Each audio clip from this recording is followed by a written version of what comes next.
Hello and welcome to the Business of Betting podcast. Today I'm joined by Samkon Models on Twitter. Shawn, thank you very much for coming on.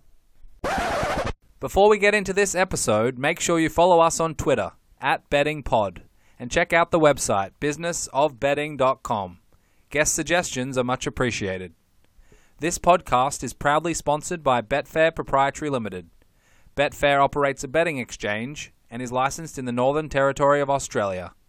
Residents of Australia can join Betfair by visiting betfair.com.au and support this podcast by using promo code BOBPOD. Please gamble responsibly. So thank you for listening, and I hope you enjoy this episode of the Business of Betting podcast.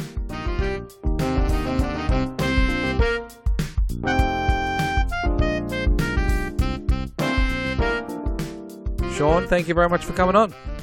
Thanks for having me. I'm excited to join the betting pod.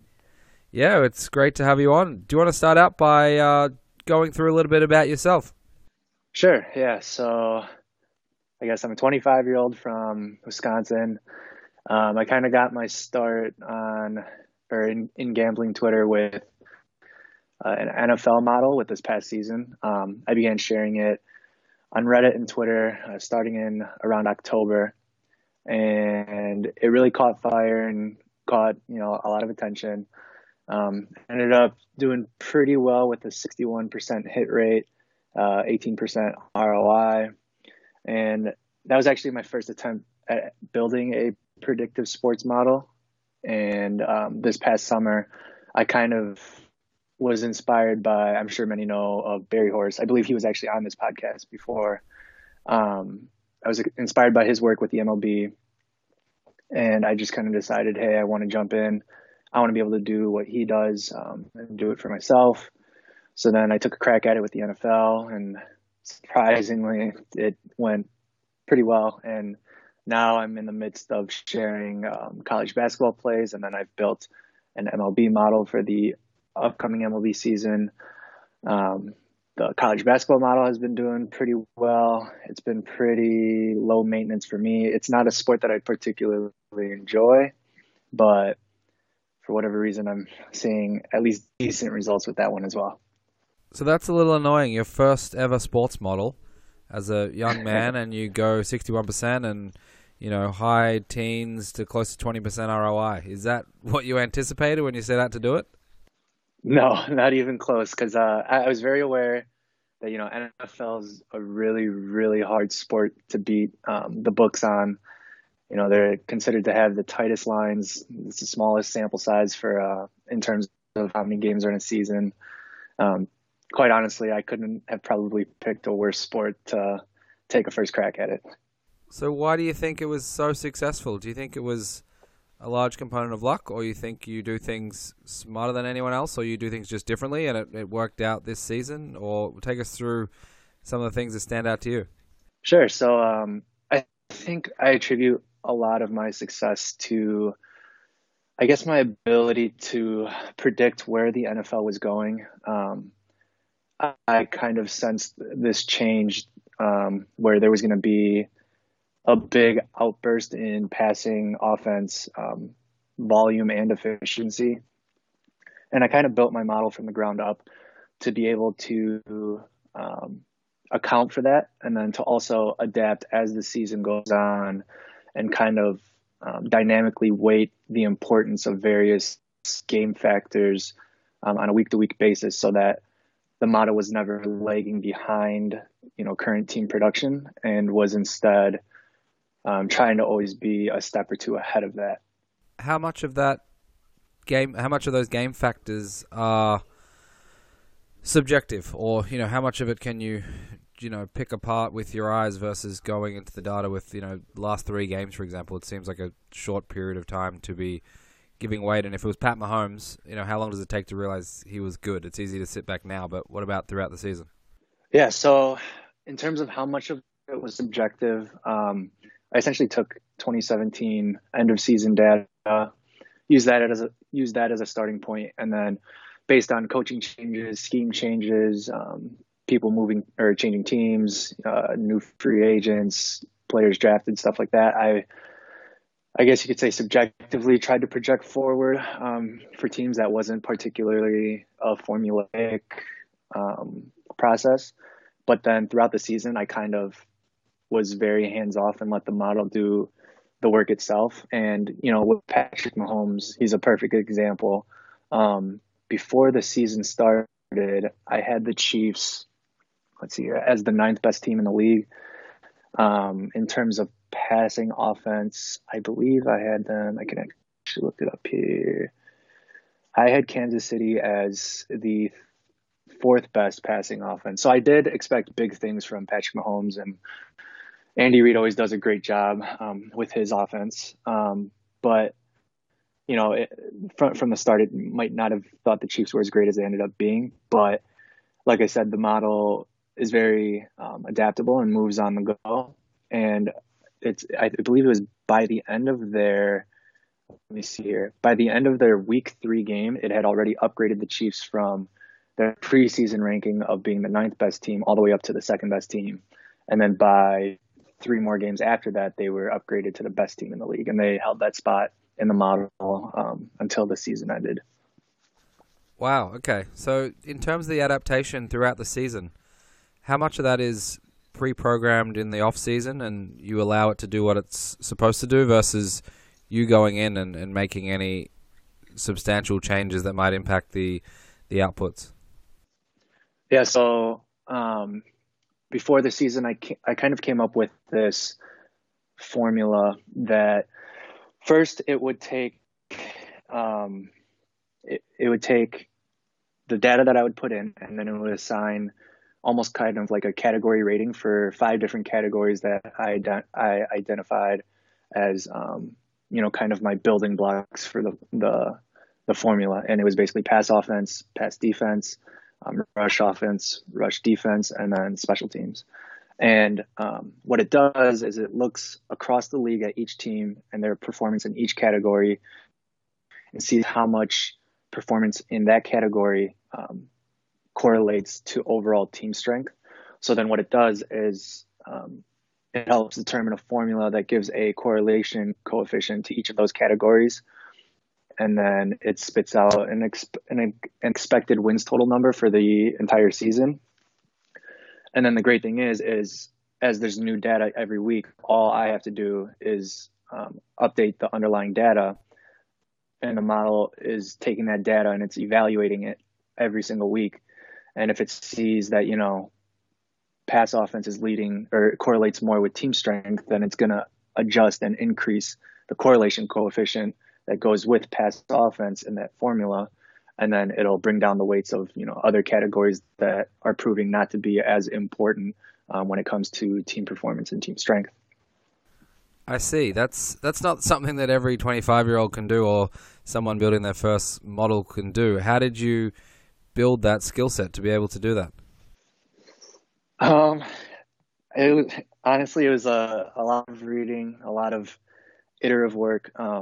The final model that I kind of landed on was probably, oh man, I can't even remember. Probably my 4th or 5th big, I guess, revamp of the work that I had at the time.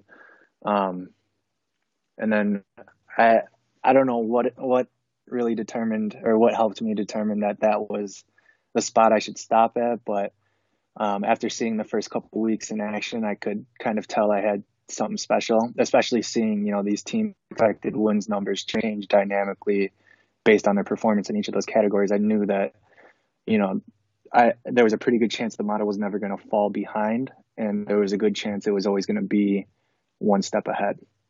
So in terms of technical, I guess, skill set to be able to do these types of things, it sounds like the model itself is somewhat like self-improving and can augment its own process week by week based on more information feeding in. What area of research is that relevant to, or what areas do you dig into to understand and, I guess, identify and be able to execute those types of capabilities for yourself? Yeah, so a lot of my reading in the past off season in preparation for this was, the first thing that I did was try to learn more about the advanced side of football. So a lot of my reading material was just understanding, what does a team go through week by week or over the course of a season. And one thing I found was that a lot of, or I'd say almost every single NFL team, what they're putting out there on week 1 and 2 is, I don't know what the right word is. Maybe it's a feeler or just kind of a very stripped down idea of what they want to accomplish. And then over the course of the season, they're refining on some of their more advanced, techniques and schemes.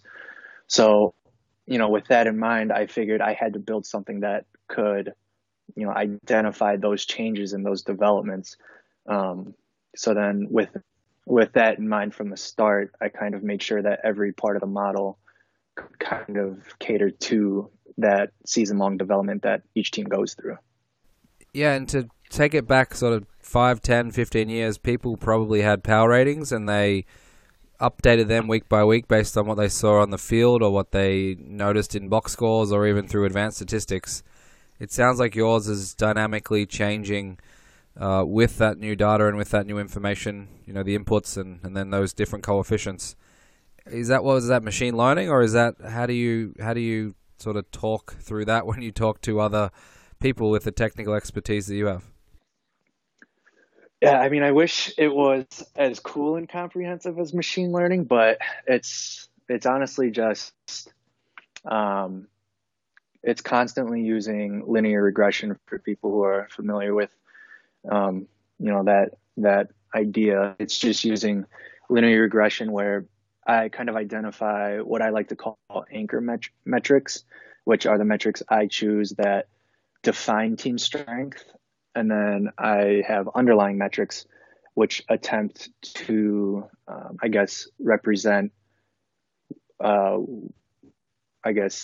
performance metrics that explain or try to correlate to, those anchor metrics. So I guess the starting point was finding anchor metrics that help define team strength, and then finding those underlying deeper level metrics that help explain performance in those anchor metrics. And then it kind of just works top to bottom, and it helps, come up with those dynamic correlation coefficients throughout the season.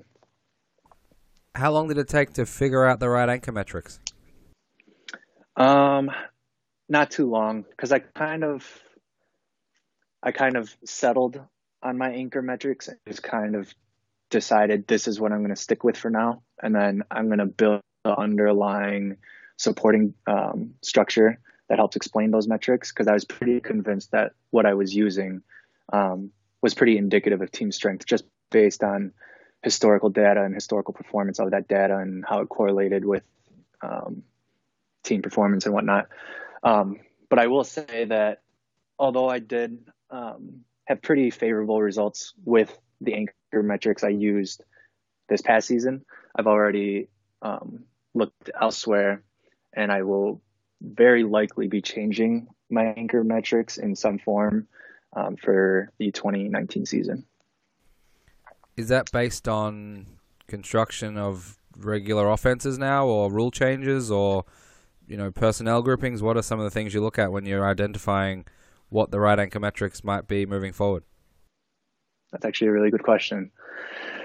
I guess what made me change my anchor metric was I felt that, I had, from working with the model all season, I had a pretty good idea of what I thought each team was capable of, or not even capable of what they achieved on the field. And I thought the anchor metric that I used in the 2018 season, by season end, when I was looking at that and kind of, sorted it from top to bottom and looked at where each team fell, I felt like it was not the most representative of, what I thought each team was able to do in the past season. So I kind of looked around, and, it wasn't like a massive change in terms of where teams landed, but I did find something that certainly fit kind of how I viewed the hierarchy of teams and, the tiers of different power levels of teams. And I just kind of decided, this anchor metric will be better for me in 2019. How different is, obviously year zero, you don't have a model and you got to build it from scratch. Year one to year two, or season one to season two, what does that process look like for you? Are you digging into a lot of the inputs and variables to make sure they're right, or going through the different coefficients you mentioned and making sure, being rigorous about are they performing, or was there some small sample luck involved that, maybe I could have done better on those things, or what else are you looking at throughout this offseason? Yeah, so for this offseason, as I was actually building the model this past offseason, I kind of flagged a couple things that I thought could prove to be troublesome during the season.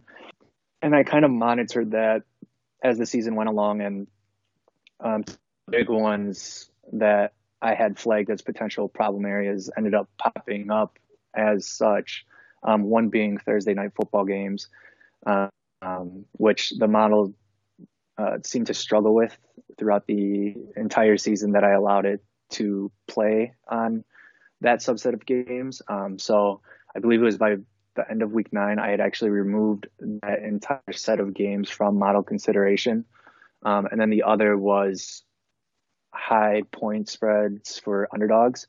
And the reason being for that was with me anticipating a increase in, pass efficiency, that obviously leads to more scoring. And when you have more volatile scoring environments, it can be tougher to cover some of those larger spreads, just because when you get up to those higher spreads, you can have a 10% win probability stretch kind of span over more points than you can at lower spreads. So for example, a 10% shift in win probability covers the stretch from -2.5 to -3.5, whereas a similar 10% win probability shift can carry a spread all the way from 7.5 all the way through 9.5. So you have, a half to 1 point spread or change compared to a near, 3 points of spread. So I just thought, if scoring is more volatile, then I need to keep an eye on that. And then sure enough, that also popped around the same time as the Thursday night football issue. Then I removed those spreads from consideration, and I told everyone that was following the model at the time, I'll use the off season to kind of reevaluate or trying to find a solution on how I can better distribute those win probability percentage points so that even in higher scoring environments that they're not performing worse than any other subset of spreads. But outside of that, I'm not really looking to change too much structurally about the model. I know I had mentioned switching anchor metrics, which seems like a big change. But outside of that, obviously, there's, the phrase, don't fix what isn't broken. So I'm trying my best to adhere to that. But yeah, those two that I mentioned were the biggest red flags I had on my list. And I was glad to catch on to it early enough. And then I'll take this off season to kind of go back and see what adjustments can be made. How important is the predicting the future of the sport part? And you mentioned for NFL, passing is important, passing efficiency, and then obviously relates to scoring. What if running backs are the new craze next year, and you see running backs averaging 33 carries a game and 115 yards and ground and pound, and for whatever reason, all these old school coaches come back and dominate the NFL, and Patrick Mahomes misses the playoffs, and everyone complains he has 38 attempts every game? Would that blow up your model, or is that just a part of it and it's not a dominant factor in all of this? So I guess it depends. A lot of it is you can kind of pick up where the league is going based on the way coaches are talking, the way GMs are talking in the off season, and kind of like, where dollars are being spent. Last off season, I know it's a very anecdotal example, and it's just one example, but the Chiefs gave a massive contract to Sammy Watkins last offseason, and to me, to pay that one to be your second best wide receiver in an offense like Andy Reid's, it kind of signaled to me, it was one of many things to signal to me, like, hey, this is where the league is headed. And then, all the recent coaching changes to more, I guess, younger coaches or more modern minded coaches was a big signal. So a lot of it is just kind of keeping, my ear to the ground and hearing, what's being said and seeing what's being done in terms of team construction. And if by chance that all slips by me, I'm still pretty confident that, I might have a rough first few weeks, but given, how quickly the model was able to adapt, I mean, even with me predicting that boom last season, I still was, although I did predict the boom, I probably didn't even come close to predicting how big that boom would be. I mean, it was massive last year. So I guess even if it does slip by me, I'm pretty confident the model will be able to pick up on it by week 3, week 4 at the latest. Yeah, okay. So if the RG3 season happens again and everyone's talking about, the option and, run pass option last year or having those mobile quarterbacks and, Manziel goes in the first round because he's got a certain skill set. If that's not the right path for the NFL and the defensive coordinators figure that out, everything is salvageable, and in a couple of weeks' time, it sounds like you'll be able to notice and adjust and shift path accordingly. Yep. Yeah, definitely. Yeah, that's interesting. Even with, last year's whole passing boom, we did have, one team mid-season or a little bit later than mid-season, the Ravens. They went from a team that was actually pretty proficient passing wise with Joe Flacco, even though he doesn't really pass the eye test, what they were doing on the field and how the data reflected what they were doing. It was at least above average. And then obviously they completely changed their identity and they became a team that ran first, ran second, and ran third and would never stop running. And the model was able to, identify that. And, even with the rest of the league going one way and them going the other way, it wasn't as if Baltimore's evaluation suffered or that their whole change and going of a different direction brought down the model's ability to evaluate teams that continued on the path. In fact, as I'm looking at the data, Baltimore, which this is kind of crazy to me, despite, them starting the season with Joe Flacco, their expected wins number from the preseason to the season end, the model was only off by 0.718 wins, which that is actually one of the biggest reasons or one of the biggest things that signaled to me that both the model is highly capable of kind of seeing where the league is going and maybe a little bit of a testament of, I guess, my ability last offseason was that out of all 32 teams, there were only, let's see here, I used to know this offhand, 5. There were only 10 teams that had more than an expected win off from their original projection from the preseason. Wow, okay, interesting. And how I guess it's probably easy in hindsight, but let's take an example. Cliff Kingsbury coming from Texas Tech, he went to California for 5 minutes and now he's in Arizona.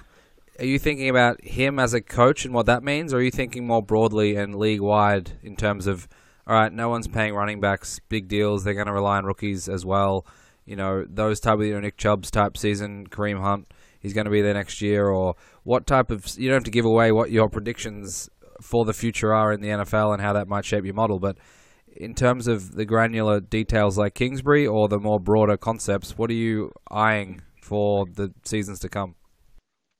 So next season, I would expect the league to at least learn a little bit how to deal with this highly efficient passing on a broad level. I think, having a lot of this now on tape, a lot of these first and second year coaches kind of establishing who they are, what their offenses look like and whatnot. I think defenses will get better because defenses always, I think, at least in modern NFL, tend to lag behind just a little bit behind surges in offenses.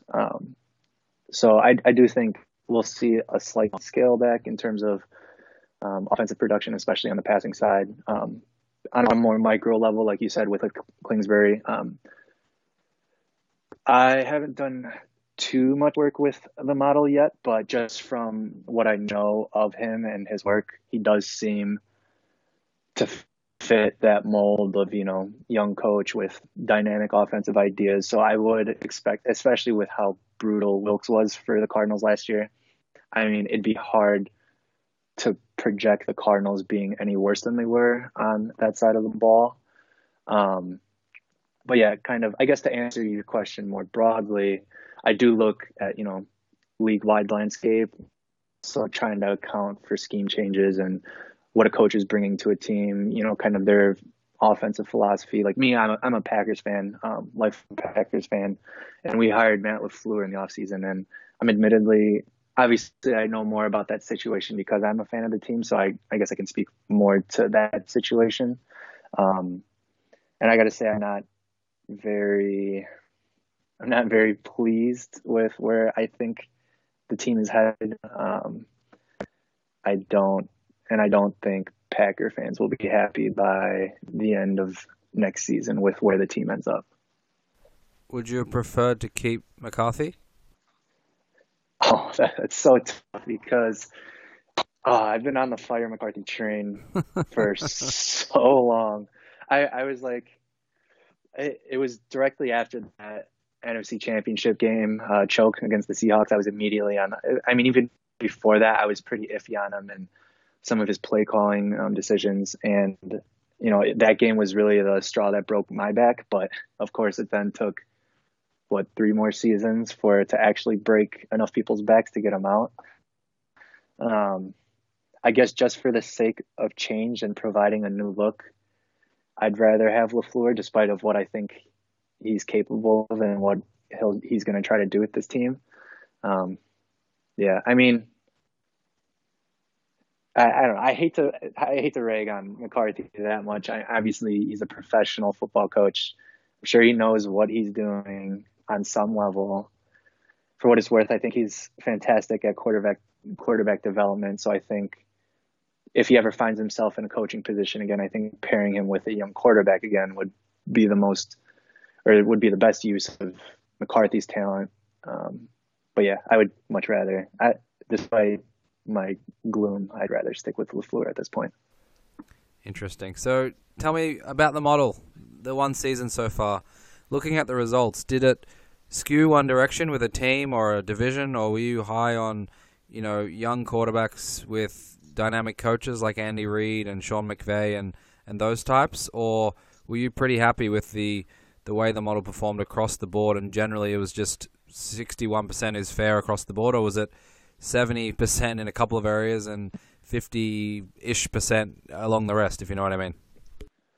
Yeah, so I definitely think it certainly tended to perform better with underdogs. Was a huge kind of moneymaker for the model, and particularly road underdogs. It favored road team, or it performed. I shouldn't say favored. It performed better with road teams, and it performed better with underdogs. And then, kind of as a combination of those two, the best split of combining those two categories, the road underdog performed the highest in terms of profit yield and ROI. Kind of looking at both. In terms of like teams, and if any of your listeners are interested, I actually wrote kind of a model recap for the NFL model. It's on my website, samkonmodels.com, and it kind of goes into detail about kind of these subsections that you're asking about. But the team it did the best betting on was the Panthers this year, which included the model's biggest play of the season, which was when the Panthers played the Saints in week 15, and that was quite the heart attack inducing cover. I'll just leave it at that. Well, they're like +6 at home. Was that the game? Yeah, they were +6 at home. I think the Saints, from what I can remember, it was such a rush. The Saints were in the red zone, and then I believe they fumbled into the end zone, and it was a touchback, and then like they in 95% of cases the Saints would have covered, but had some things go my way and the model's way, and I'm eternally grateful for that. Um, some of the, and yeah, looking at the rest of these team splits now that I pull them up, essentially the model rarely found value on kind of the teams that the public loves. I see the Pats here didn't have a single wager on them all season. The Packers had one. The Rams had maybe one or two. And a lot of that is kind of, I guess, reflective of my own takes of betting markets, which is, good teams are going to be overpriced and inefficiently priced, just because from a psychological standpoint, your average bettor is going to typically side with a favorited team versus a team that's laying points. So you're always going to, I think, very broadly, in any sport, any betting market, you're going to find more value betting underdogs than you will favorites. And then similarly, if you're a totals bettor, I think, psychologically, a bettor is more likely to bet on an over than an under. So then obviously over time, as Vegas kind of sees this, they're going to, account for it and make adjustments on their end and kind of inefficiently tip the scale that way so that they can take advantage of that psychological effect. So I guess the main point I'm trying to make is when I look at the teams I profited most on with the model this past offseason, a lot of them are teams that had losing records. Whereas, some of those playoff teams had either very little action or had very marginal action that wasn't really, it didn't swing one way or the other. So how useful is it to be a fan? Like, let's say you're a fan of the NFL, or you enjoy the NFL the most. Is that positive for the model or is that negative for the model? Are you adding extra couple of points to the Packers because you're a fan and you have a soft spot, or is it the other way? You're hard on the Packers because that's your team, and then they get killed a little bit in the model, and is any of that relevant from a fan's perspective? I guess versus college basketball, where you may not be as much of a fan, does it help to be dispassionate and somewhat emotionally removed from the sport, do you think? It's kind of like almost a chicken and the egg type dilemma where, as you learn more about a sport and kind of the advanced analytical side of a sport, you kind of learn to remove yourself from those biases, whether they're working for a team or against a team. Admittedly, I've always been a fan of the NFL, but I don't think the NFL prior to this season would have scratched maybe my top 3 or 4 preferred sports to watch. And I think that definitely helped me because taking the time, like I said, to read up and learn the sport on a deeper level, kind of helped me remove maybe some of the biases I had where I thought, this team is definitely good, or doing this in football is how it should be done. And it was more of, look at all this like supporting evidence that, this is actually the case. And it helps you kind of strip away your own preconceived biases of, what does success or failure look like in the NFL. And you kind of, you're learning, why you were wrong essentially, and why you shouldn't be building in those incorrect perceptions of the NFL into the model. I don't know if that makes sense. Yeah, no, that makes sense. You need to have some of the technical, serious fan or expert knowledge to be able to have at least some imagination with the data, and at least, it's not always clear-cut or simple or easy to follow. So if you do have some specific knowledge, it can help guide, I would imagine, in certain aspects. Yeah, for sure. Yeah, definitely. So thinking about next season, 16 weeks in the NFL season, not too many games. There's a couple hundred NFL games, whatever it might be. Let's say the model could have gone anywhere from 48% to 74%, and you landed at 61 this season. How are you going to battle the idea of the small sample size of one NFL season with continuing to have confidence in your model and that it will perform and continue updating it? Do you think that, you know what, I'm extremely confident we're going to hit 55 to 65% again, or are you really considering the idea or the thought or the fact that it's possible that it could regress and head back towards what's a normal number for the rest of us laymen's? That's a good question. I guess my own expectation as of now is, I'm hoping, given the time that I have until next season, that I can take the knowledge I've kind of amassed during the season, as well as the knowledge that I hope to gain in the off season, to help improve upon my understanding and the model's ability to be predictive. So I guess the short answer is I'm expecting to do better. I'm definitely, I guess maybe this is overconfidence. I expect this year's performance to almost be the floor for next year. And some of the things that I guess give me that confidence are some of the, I guess I can call them behavior tendencies of the model's performance, where, one of the biggest indicators that a model is doing what it's supposed to, when it is doing well, is it's turning higher rates of profit when its disagreement level is going up. So, for example, 3.5 unit plays and higher had a 19% ROI, which was higher than the overall model ROI of 18%.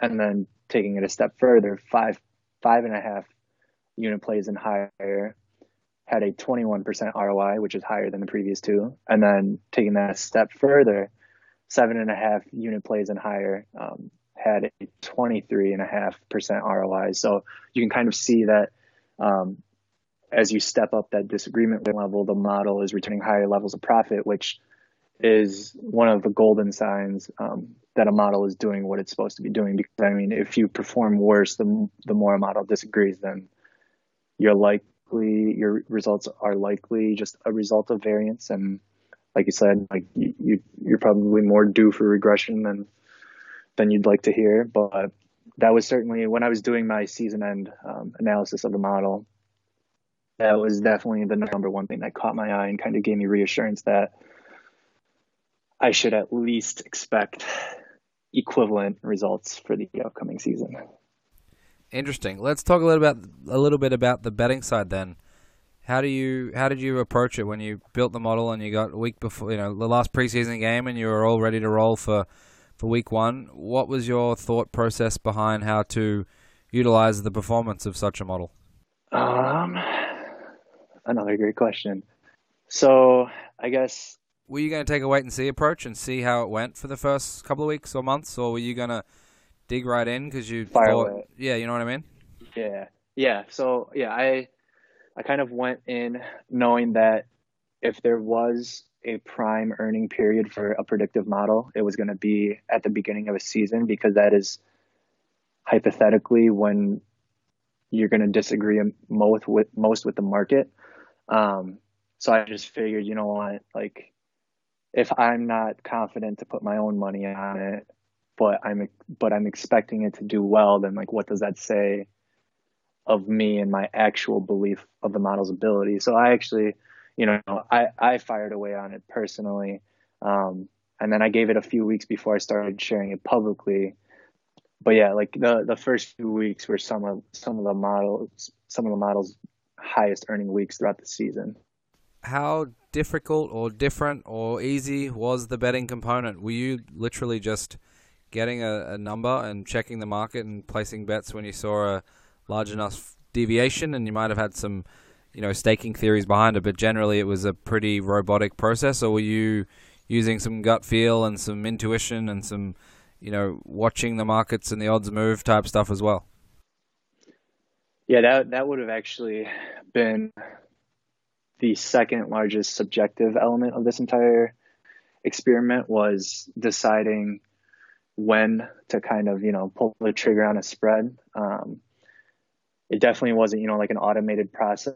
I could have a large enough disagreement to qualify as a model play show, but not fire on it for a couple days. And a lot of that was I was pretty confident in my ability to read and predict, game markets and where spreads would go, just based on I had been betting the NFL for probably 4 or 5 years prior to that, and just knowing typically, depending on where Vegas is setting a spread compared to the look ahead line and how public sentiment is building on a team or both teams, and just kind of, mapping out, I think this spread will be able to hit this point, at this time of the week, and kind of anticipating that. Now, there were definitely times where that bit me in the butt, and there were probably a couple cases where I fired off on a number or was too late firing off on a number, and had I gotten the better number, maybe that flips a loss to a win or a push to a win. But from what I can remember, kind of combing through those examples, it wasn't, alarmingly large. So I think I did okay in that regard.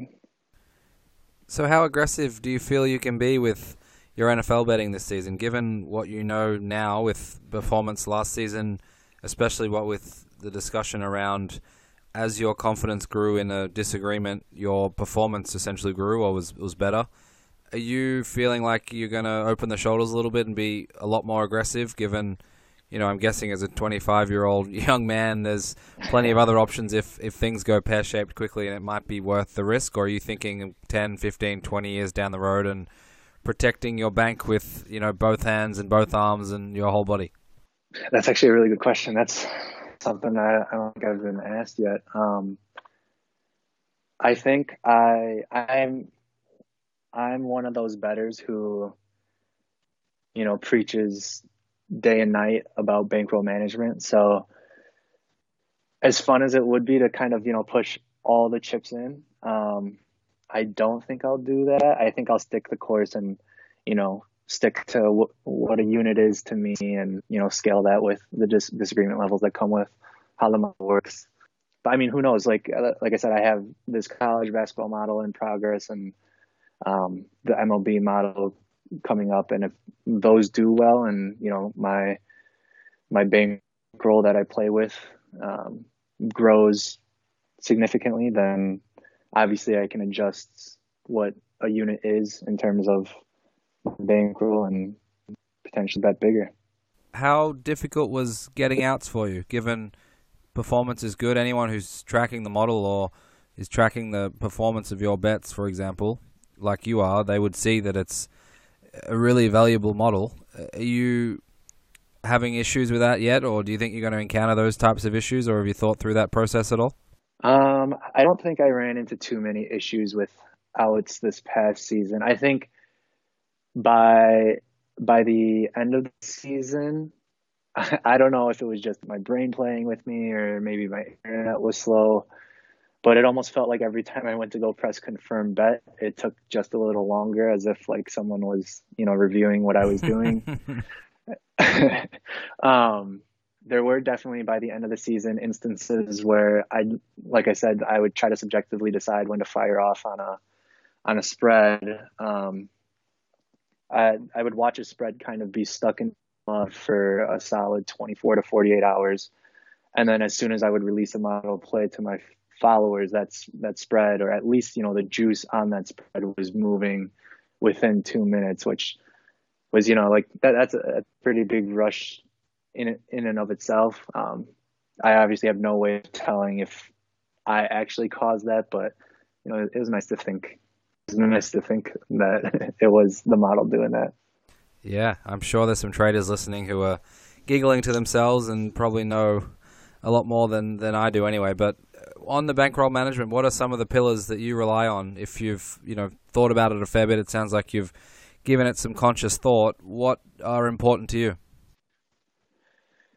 What's important to me, one of my biggest things that I preach, to my followers and like all the write-ups I do, is laying excessive juice is a great way to kind of kill your bankroll slowly.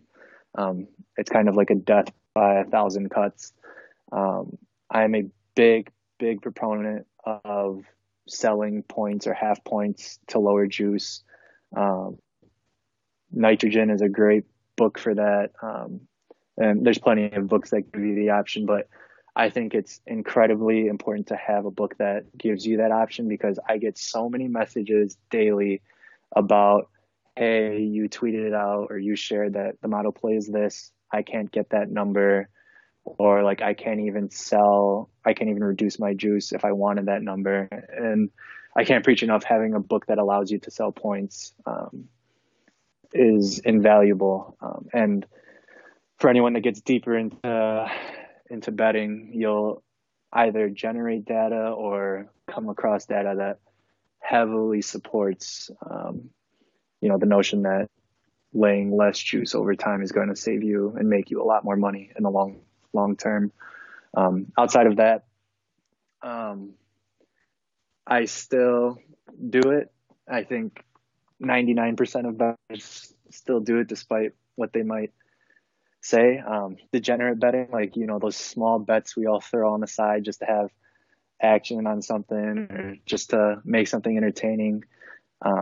If you're very serious about, bankroll management and turning a consistent profit, those bets add up. It sounds obvious when it's said out loud, but like, I don't think anyone who throws, a little bit of money on a bet realizes, the impact that has. I guess the way I've almost begun to look at it is, every degenerate bet you throw down, whether it wins or lose, it's almost like you're paying juice on your future bets. Cause like, I guess inherently making a degenerate bet is negative EV. So, instead of maybe thinking about it as EV or realizing in that moment, you can think about it as, well, now I'm going to have to make up so much ground on my next X amount of bets to make up for that decision. And, given what I just said about paying juice over time, like having that EV always kind of tagging along with you is going to hurt over the long run. So take me through that paying the juice part over a long period of time. Do you mean that there's bad juice and good juice, or because sometimes it's just a math question with, we're talking -7, -110 versus -7.5 plus 102 or plus 105 or whatever it is. Sometimes it's just a mathematical equation based on some general assumptions, whether or not it's a good half point to sell.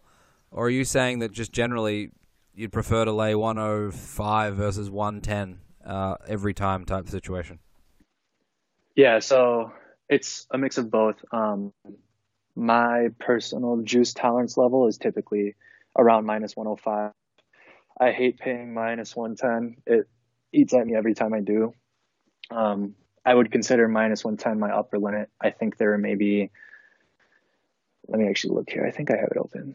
There were maybe 10 bets from the NFL season that paid more juice than that. And the only instances of doing so would have been, like you said, at key numbers where, juice kind of goes longer before it shifts on or off a key number. Obviously, the NFL is unique in that element where the difference between -2.5 and 3 or 6.5 and +7, that's a world's of difference. So NFL might be something somewhat of an exception, but with, college basketball going right now, I personally just refuse to essentially pay juice that's more than -105. Okay. And what about when you're looking at a weekend schedule or a Sunday slate and you find a handful of plus EV options, or 3 or 2? You ever consider parlaying a couple of those, or what are your thoughts generally on the parlay topic? Yeah, I guess my answer would be, the textbook answer you hear from a lot of people, which is, parlays are in all likelihood, in most cases, negative EV for you. I will say though, that I have come across, bettors that I talk to now, that do utilize parlays, especially open parlays, but you really, really need to know what you're doing with them to make sure that they are plus EV. And the odds are that, 99% of bettors don't have, those tools to make that happen. And to be quite honest, I'm probably amongst that 99%. I don't play a lot of parlays. I can't even remember the last time I would have played a parlay. Maybe, I guess I do. I do a lot of MMA, UFC betting, and I guess I do utilize them there. But yeah, generally speaking, if you're just looking to parlay, 2 spreads, 3 spreads, 4 spreads, or round robin, in all likelihood, you're not helping yourself out. And what about futures? With the way the model updates pretty rapidly and is very dynamic and is shown to be, at least for one NFL season, very good at that, are you considering, certainly for next season, adding some futures to your ticket count and trying to have some, I guess even, Pat Mahomes MVP type bets after week 3 or some of those types of things in this next upcoming NFL season? Yeah, that's definitely one thing I think I personally can get better at as a bettor, is kind of taking, what my model is saying and kind of finding correlated futures. I did play a few that were like, Super Bowl futures and one divisional future this past season. But like you said, I think I can extend that. And this is actually something I've been working on with the MLB model, looking at MVP or like home run totals in the MLB. So I guess I can kind of take what I'm learning with the MLB model and apply that to the upcoming NFL season, and maybe, looking at passing leaders, rushing leaders, MVPs, things of that nature. So let's go back 2 years. If you had to talk to yourself back then about what was to come, what are some of the things or tips or strategies or thoughts you would have and you would share with your own self, let's say 2 years ago? Oh man, I probably would have slapped myself in the face and said, "Stop betting now. There's more promising pastures ahead. Don't even waste your time." Yeah, that's the first thing that comes to mind. And what about people that reach out to you? You're pretty well known on the Twitter sphere, and people follow your models, I know, and the betted up write-ups are fascinating reads when they come out. What type of advice do you give to others who are looking into this space and want to replicate the type of thing you're capable of doing? Yeah, so that's probably a question I get in my DMs anywhere between maybe 5 to 10 times a day, depending on how crazy things are. And what I always tell people who come to me and say, "Hey, can you give me some pointers? Can you shoot me some links? Give me a starting point." What I tell everyone is the best way to go about this is to do it on your own and kind of just jump in and start learning, because it's twofold. You want to create this kind of self-sufficient process where you are kind of depending on you and you alone and your skill set. And that way, like when you get stuck and things get hard, or maybe in the middle of the season when you want to make adjustments, you only have yourself to look to, and you're just incredibly self-sufficient. And then the second part of that, as to why I recommend that, or kind of, I guess, in other words, shy away from giving specific advice, is if you go to someone and ask them for specific material, in all likelihood, even if you do end up building something substantial and something with an edge, in all likelihood, you're going to build something that has an edge that's been diluted from whoever you drew inspiration or got direction from. And obviously, with bettors as a whole getting smarter with the rise of modeling in the past however many years, and obviously Vegas is getting smarter every day. Machine learning is going through the roof. You need to find you need to generate an edge that is unique, and that way, you'll get the best results. Interesting. How do you couple that with a lot of advice in this sort of range or this topic or these questions are surround yourself with amazing, bright, smart people and learn from them. Is there a place for that as well, and also let your own, I guess, approach shine through within that? I guess what I would say to that is if you do what I say and you become self-sufficient and you generate something, meaningful, it'll naturally catch eyes, and then it'll catch the right eyes, and you'll kind of take that next step where, you'll either be brought into, invited to those types of groups. I can definitely say, after the success of my NFL model a couple months ago, I had a couple guys on Twitter, some of I guess the bigger guys on gambling Twitter kind of, take me in and kind of show me, the next step, or like some things they do that I might not be doing already. And, a lot of people might say like, but I need that step to even become a profitable bettor. Then in reality, you would have never became a truly profitable bettor in the first place. You kind of have to prove your worth first before you can extract value from others, if that makes sense. Yeah, no, absolutely. And before I let you go, I just want to ask about what's in store for the website, the future of the models. I know you've done some fantastic work with raising some money pretty recently for those who are interested in having access to the model, which is really cool, and I certainly commend you on that. Are you going to be writing more? Are you going to be a bit quieter and silent? Is the website going to be flush with ripe content, or what's in store? Yeah, so I kind of have very big plans for my website. You had mentioned previously, I had done write-ups with Bet It Up, and I kind of went a different direction recently and kind of went my own road. So I've been sticking to this weekly MLB write-up schedule, essentially kind of going through various topics on what you should be looking for when you're modeling, and like how to take the metrics out there and put them to use.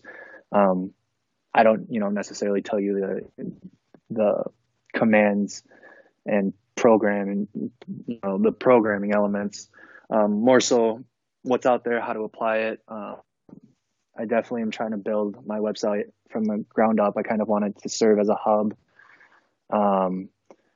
for, that side of betting. And I don't know if I'm too optimistic, if I'm being too optimistic in this regard, but my macro level hope is, I think what would be really cool and fascinating is to build something that can eventually become almost the Can economy, the Can Academy. If you've heard that of, predictive sports modeling, where it's very accessible, easy to learn, and kind of like an incredibly useful resource for people who want to learn about predictive sports modeling and even get into it themselves. Yeah, very cool. And I think, we've gone through one NFL season. I'm sure it's the very, very beginning. So bright future in store, and hopefully as things progress, more and more people will follow you in your story and hopefully pick up a lot of things along the way. Shawn, I had a million other questions, but I've kept you long enough, so I just want to thank you for coming on the podcast and sharing some of your thoughts in this space, and I have no doubt we'll chat again soon and hopefully do this again for another hour, potentially next season. Yeah, thank you so much. Thanks for the interesting questions and conversation. I love this stuff, just talking, to other people in this space. We'll definitely have to do it again. Thanks again, Shawn, for coming on. Thank you.